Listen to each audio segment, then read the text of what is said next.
Welcome to the P.A.S. Report podcast. If you're tired of censorship, outraged by government abuses, and thirsty for real insights, then you're in the right place. Get ready, because here, the fight for freedom never ends. Here's your host, Professor Nick Giordano. What's up, everyone? Welcome to the P.A.S. Report podcast. This is your host, Nick Giordano. I'm glad you could join me today. Make sure you are subscribing to the podcast so you never miss an episode. Also, share this episode with your family and friends and on social media. And visit the P.A.S. Report website, PASreport.com. I got a great episode lined up for you because the extremism that is festering on college campuses is really a national disgrace. When we look at what's going on, these spoiled, self-entitled brats, I firmly support everyone's right to free speech and protest. I firmly support it. I will defend their rights. I have no problem with that.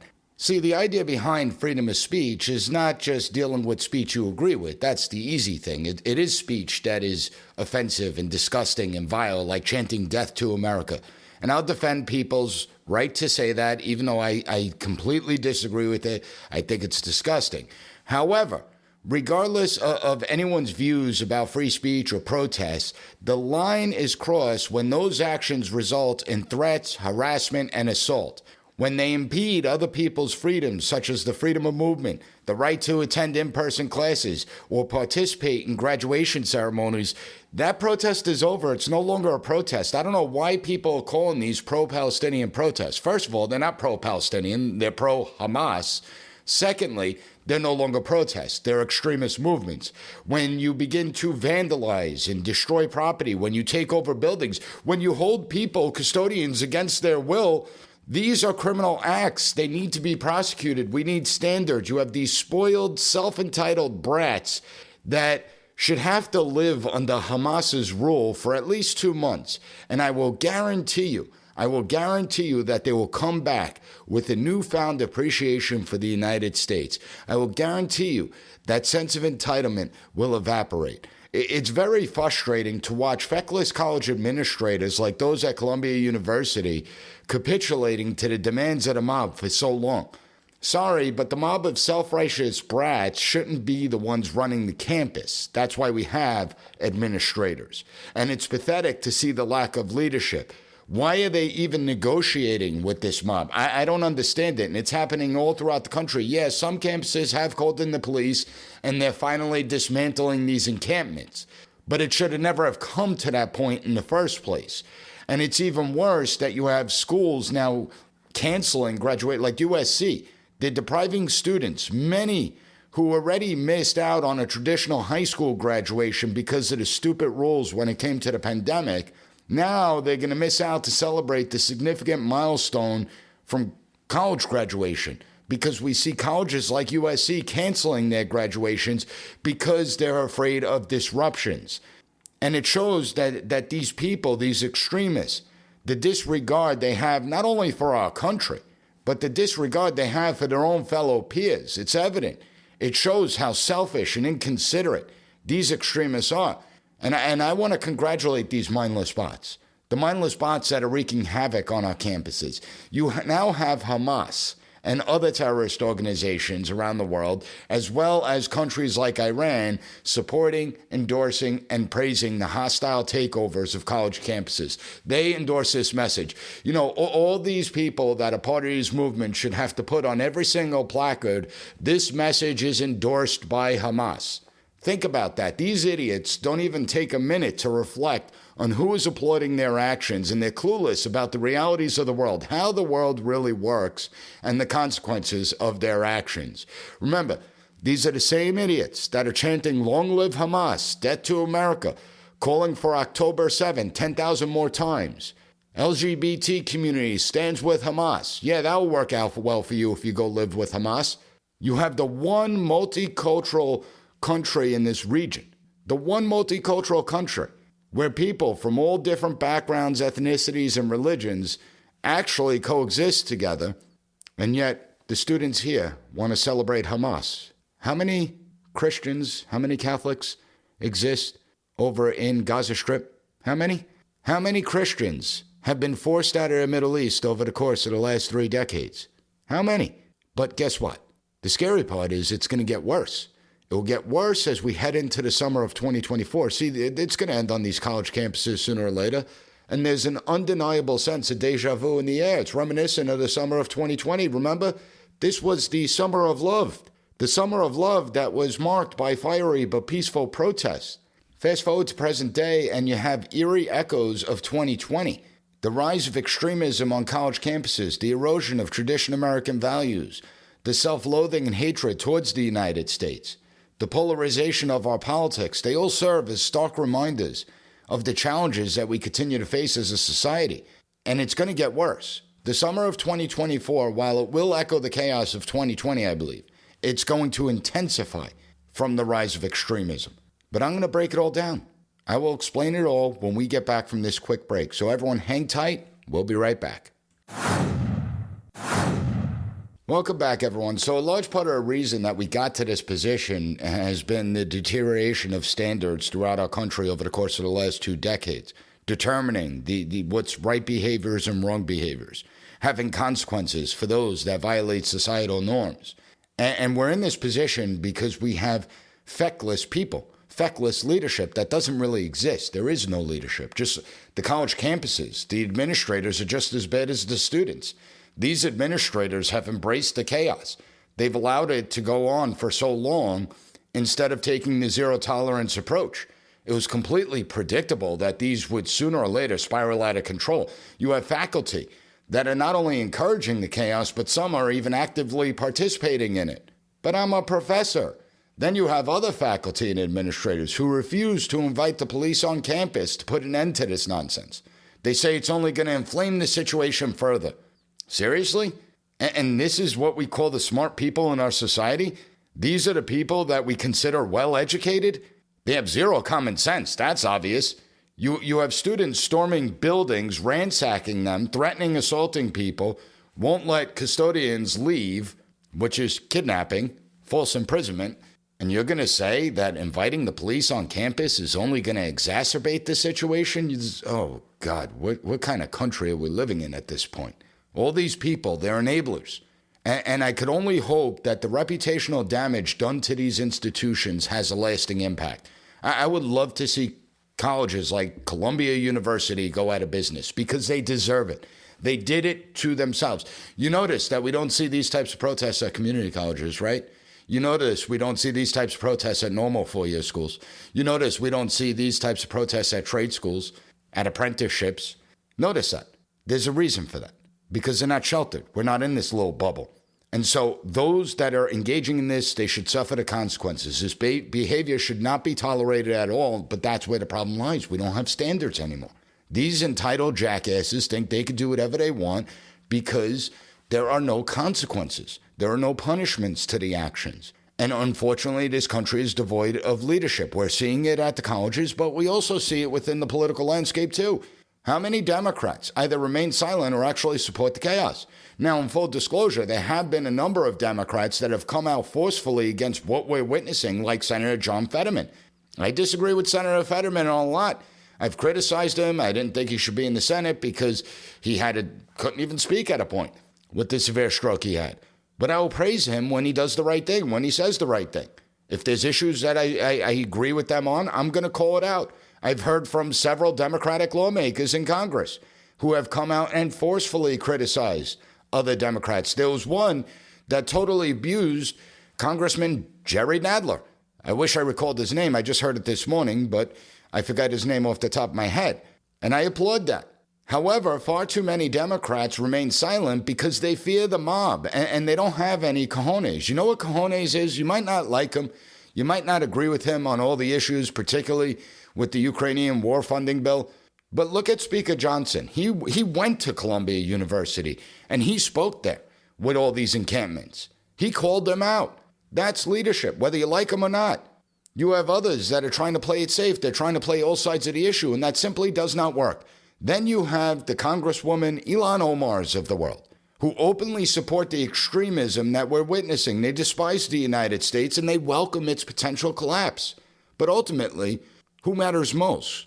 Who does it come down to? Well, it comes down to the President of the United States. Now, surely, President Biden has come out to forcefully condemn what we are hearing from these extremists.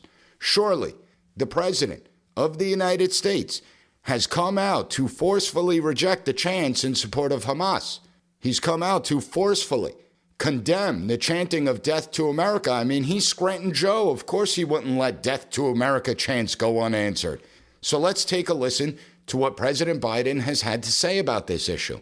And there's something dangerous happening in America now. There's an extremist movement that does not share the basic beliefs in our democracy. It's a threat to the brick and mortar of our democratic institutions. But it's also a threat to the character of our nation. That gives our Constitution life. Too much of what's happening in our country today is not normal, representing extremism that threatens the very foundations of our republic. We're at a serious moment in our nation's history. They don't just threaten our personal rights and economic security. They're a threat to our very democracy. They refuse to accept the will of the people. They embrace political violence. They don't believe in democracy. This is why, in this moment, those of you who love this country, Democrats, independents, mainstream Republicans, we must be stronger, more determined, and more committed to saving America, destroying America. Whether democracy is still America's sacred cause is the most urgent question of our time. Political violence is never, ever acceptable in the United States political system. Never, never, never. It has no place in a democracy, none. Oh, wait, my bad. I played the wrong clip. That was President Biden talking about Trump supporters. See, I just removed all the Trump references, the Trump supporter references, the MAGA references.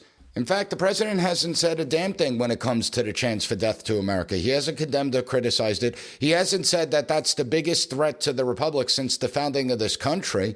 You have thousands of these students that are on these college campuses, most of which are Americans who were born here and have lived here their whole life, chanting death to America. But apparently that's not a threat to the republic.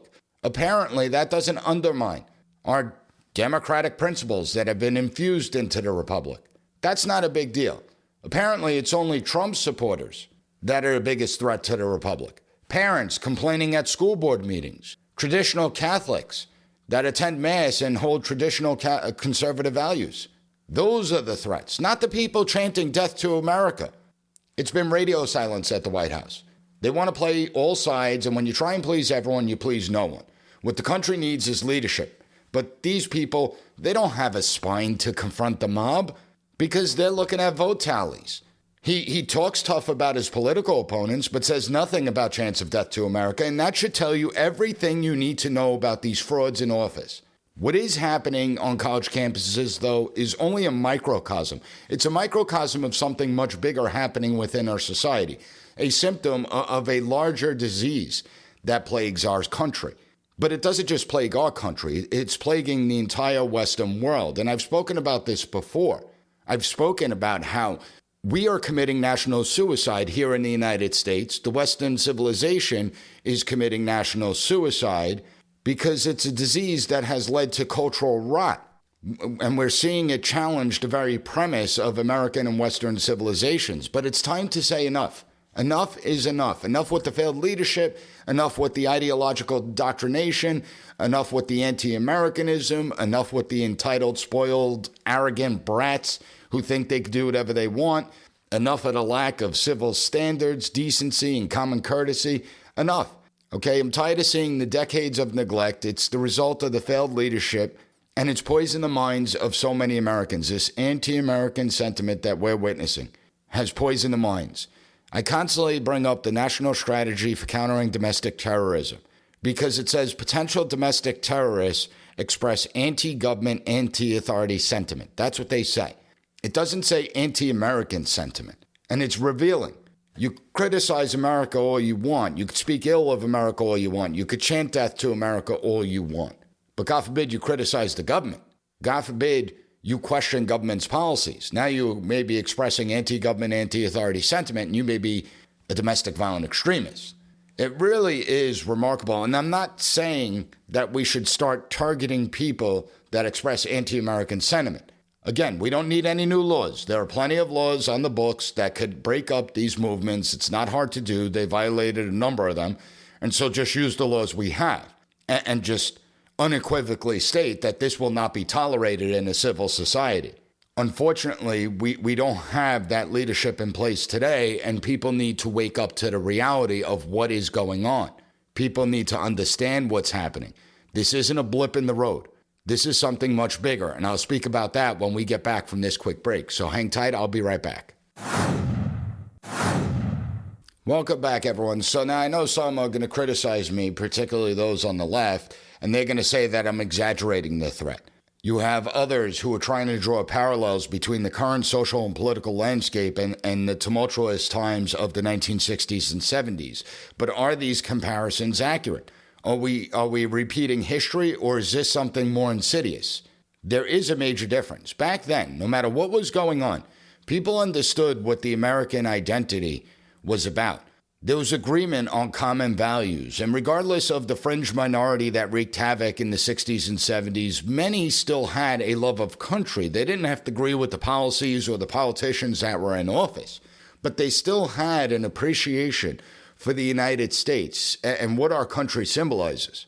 They were proud to be Americans. They understood the idea of sacrifice.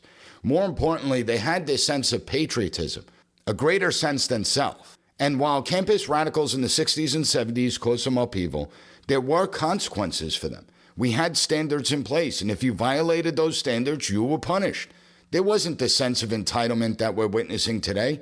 And again, it's not just what we're witnessing on our college campuses. It goes much deeper than that. Today, there are no standards. People think they have a right to act any which way they want with impunity. That's why we're seeing the violence in our streets, where people think it's completely acceptable to walk up to someone and just knock them out, where they think it's completely acceptable to just walk into a store and take stuff. That's what happens when there are no consequences, where you have a bunch of spoiled brats that will storm a college building and commandeer it. We have an entire cohort that knows little. It's amazing. They've gone to school longer than most previous generations, yet they know less, and they still believe that they're much smarter than everyone else. Okay, boomer, they'll say. Okay, boomer. They think they're so much smarter. They're so much more righteous than those who have several decades of actual lived experiences, of those that had to struggle. They don't have any clue about American history, and they've been bombarded with anti-American messaging being pushed by our schools, by our media, throughout popular culture. And it starts at such a young age. This is what has led to the majority of those under the age of 30 saying that they're kind of ashamed of the country. They're not proud to be American. And only 23% believing that patriotism is an important concept within their society. They disregard truth in favor of what they perceive as true. This whole idea of my truth, the dumbest thing that I've ever heard. It doesn't matter what the facts and evidence show. It's irrelevant. As Congresswoman Alexandria Ocasio-Cortez, she epitomizes it perfectly when she openly stated that facts don't matter if you're morally right. If people want to really blow up one figure here or one word there, I would argue that they're missing the forest for the trees. I think that there's a lot of people more concerned about being precisely, factually, and semantically correct than about being morally right. And that's a big part of the problem, because these people believe that they're morally superior. They are the moral holy warriors of the 21st century, and they are willing to proclaim their virtue signaling so that the world could hear it, but more importantly, so they could pat themselves on the back of how good of a person they are. Unfortunately, they are devoid of reality. And the hostile takeovers of college campuses, it's a prime example. But understand that these takeovers are going to end. The campuses are going to shut down for the summer. However, the underlying issue is still going to persist. And I will warn you now that the threats will escalate. This will get worse. It's going to be a summer of unrest. The only reason we're seeing this at college campuses is because the failed leadership of these institutions provided a safe haven for them. They allowed it, and they know they could get away with it on the college campuses. But just think back to 3 weeks ago, and remember how they stormed the bridges, keeping people in traffic for 5 hours on the Golden Gate Bridge, the Brooklyn Bridge, storming airports like JFK and Chicago O'Hare, making people miss flights. Once they leave the campuses, that's what they're going to go back to. Now, I will advise anyone that's listening, not that they would listen to my podcast, but if you're trying to win people over, see, they should all have to read like Dale Carnegie's How to Make Friends and Win People Over. But if you're trying to win people over, don't put them in traffic, because the only thing you're going to do is annoy them. Unfortunately, they'll grow louder and louder with their temper tantrums. They're going to grow more violent. They're going to push the boundaries. And this is what sets the summer of 2024 apart from the summer of 2020. You also have this nefarious push behind the scenes to destroy Western civilization and the potential for a single spark to ignite a chain reaction of chaos and unrest. You know, over the summer, all eyes are going to be on the Democrat National Convention and to see if that descends into chaos and anarchy. Normally, Democrats march in lockstep with one another. It's the Republicans that are seen publicly fighting amongst each other. It's Republicans that will be the first ones to stab each other in the back. However, we are witnessing a big fracture within the Democrat Party, and there are many who embrace this chaos. But this has been the whole problem with this stupid diversity, equity, inclusion model in the first place, where you divide everyone up into groups, into their own little tribes, and then those tribes eventually begin warring amongst themselves. And that's what we're witnessing today. We're witnessing these tribes begin to war amongst themselves. And it's gotten to this point because we've allowed the erosion of traditional values. We've allowed the rise of extremism, the lack of accountability. It's put us in this precarious situation. And too often, Republicans and conservatives have ignored it. Republicans and conservatives still operate in the mindset from the 1980s and 1990s as opposed to what's really going on. And since most Americans aren't feeling it directly themselves, they may see snippets on TV. But as I spoke with Councilwoman Vicky Palladino the other day, it was a great, fantastic interview, so you got to check it out, Monday's episode. But as I spoke to her, there's people that deny this is even taking place. Oh, it's not real. It's just some right-wing media people that are putting it out there. It's not as bad. They're exaggerating the threat. No, it is real. This is what's really going on in America in 2024. This is why standards and consequences and accountability, this is why an understanding of the American identity are so important. Standards are the things that provide a vital framework for the acceptable behavior within our society. They mean something. When you eliminate standards, you begin to break down the societal order, and that's what's happening. When you capitulate to the demands of the mob, you allow chaos to prevail, and you undermine the rule of law. Well, that's what's happening. It started in 2020. It actually started before that, but it really worsened in 2020 with the George Floyd incident and the Summer of Love, and it's gotten us to this moment, where you see this whole idea of bail reform, people just released, and there's no real consequences, and you could just victimize communities over and over and over again. This threatens the stability of the republic.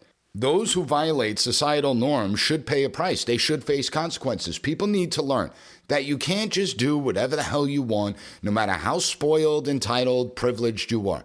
You can't do whatever you want. It's the very basics of any society. But at the heart of all this is the cultural rot that I've been harping on. The cultural rot fueled by the anti-Americanism that permeates all aspects of our society. So many have forgotten what it means to be American. So many have forgotten our founding, what we stand for, our contributions, not just here in the United States, but the rest of the world. So many have forgotten the things that link us together as a society. And when you forget these things, these important concepts, it creates a void.